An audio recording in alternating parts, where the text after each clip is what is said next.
Why is this cat's hand in the air? We're about to find out. So here's what we're going to do. We're going to create an image where we have a cat in front of a classroom raising his hand. So we're going to get started. We're going to right click and copy this image. And you can use any image you want, but in this case, we're going to use the cat. I'm going to go to paint.net. I'm going to use Control V, as in victory, to paste.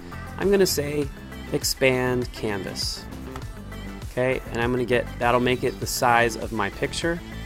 And you'll see that there's a little extra white over there. I can click the crop button, and that puts it right around the picture. So the cat's going to be in front of a classroom picture. I'm also going to have another picture that's going to be one of these classroom pictures, and I'll get that after I cut out my cat. So there's a few ways to do this. One, your magic wand. If you have like a solid white, green, blue background and you click, you can probably select everything at once. I'm going to adjust my tolerance, and you're going to see the tolerance changing, and it's selecting less of the cat. So right there, you can see that we can still see all the cat right at about 51% in this particular case, 49. So I'm going to go ahead and hit delete and see how that looks. Yeah, it looks pretty good. It's like kind of jagged around the cat. I'm going to select down here. Now you see down here, it goes all over the cat. So I'm going to make that tolerance lower, lower, lower, lower. That's not working very well. So I'm going to switch to the eraser tool. I'm going to hit Control D, D as in dog, to turn off my selection, the marching ants. I'm going to get my eraser tool selected. You can also use the E, and I'm going to make the size of my brush a lot bigger. And I'm going to switch the hardness. I'm going to make my brush softer so you can sort of see there's like a fuzzy edge. Now if I turn it to hard, watch over here when I erase, see it's a solid line over here. It was kind of fuzzy. So I like it to be a little fuzzier when I'm erasing, and I'm going to start erasing next to the cat, and I just want it to not be super harsh. I'm going to get all this big stuff. That's my goal, is to kind of get all the big stuff. So I'm going to erase all the big stuff so there's no obvious big stuff in the picture. Now what I'm going to do is I'm going to create another layer, and I'm going to drag it underneath, and I'm going to fill it with green, like a green screen. Make sure the layer 2 is selected. Have your paint tool, pick a greenish color.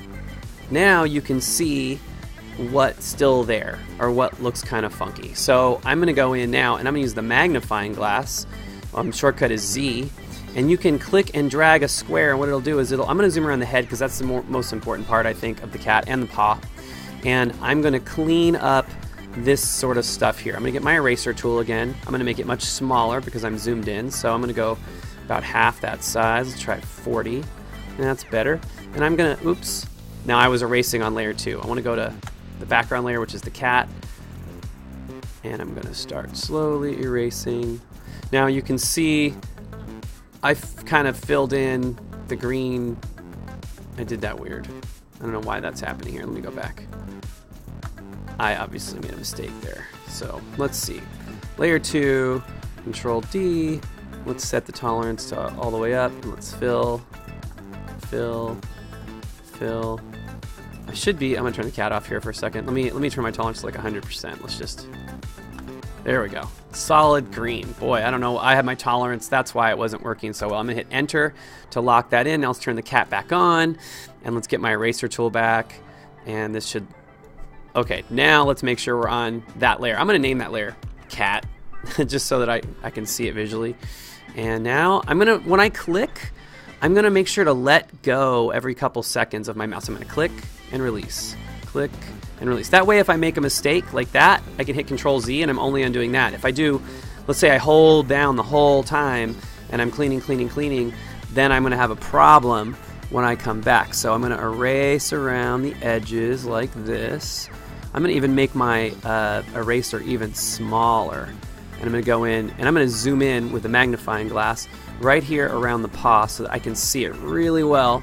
I'm gonna get my eraser tool and I'm gonna clean up around like this. Okay, and I'm gonna try to make that I'm gonna smooth that out as much as possible.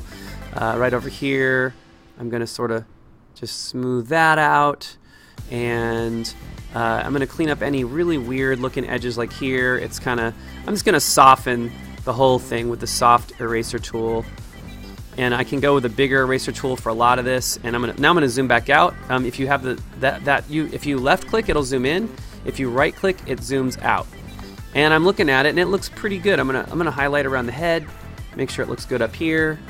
Oh yeah, I'm gonna fix right here. So I'm gonna get my eraser tool again, and we're just gonna smooth out those little spots right there. And now I think it looks pretty good. I like my cat. So my cat is done. Next phase is I'm zooming out again. There's a shortcut key, and it's Control minus. Okay, so now we've cleaned up our cat, and now we're gonna go find our classroom picture. So in this particular instance, I have copies of that picture on my website. I really liked how this picture looks, so I'm gonna right click, I'm gonna copy that image right there, and I'm gonna go back to paint.net. And by the way, to switch between those programs, your taskbar on the bottom of the, if you're in Windows down here, you can switch, like just kind of click on it and jump to it, and then I can switch to the paint.net. That's what I'm doing with that, in case you were wondering. So I got my picture of the classroom. I'm going to create a new layer, and I'm going to put it under the cat, and I'm going to set that up so that we can see the classroom in the background. I stretched it out. Ideally, I'm going to find a larger image. So in fact, I'm going to go back to the Google. I'm just going to put kids raising their hands, and I'm going to right click. I'm going to copy that image. I'm going to go back to paint.net, and I'm going to try that. I'm going to paste it again over that layer because it didn't look good. I'm going to say keep canvas size because I kind of want this focused on the cat. I may stretch it down a little, and there we go. Hit enter. Now I've got my cat. I'm going to select the cat layer, and I can move the cat. This is where you can have fun with it. I like putting the cat over to the side, sort of tilting in like this, like, hey, hey, hey, I want to raise my hand. And there you go. There's cat raising his hand in a classroom. There's a lot more you can do with it, but that is that's today's lesson on removing backgrounds and changing how it works. See you later.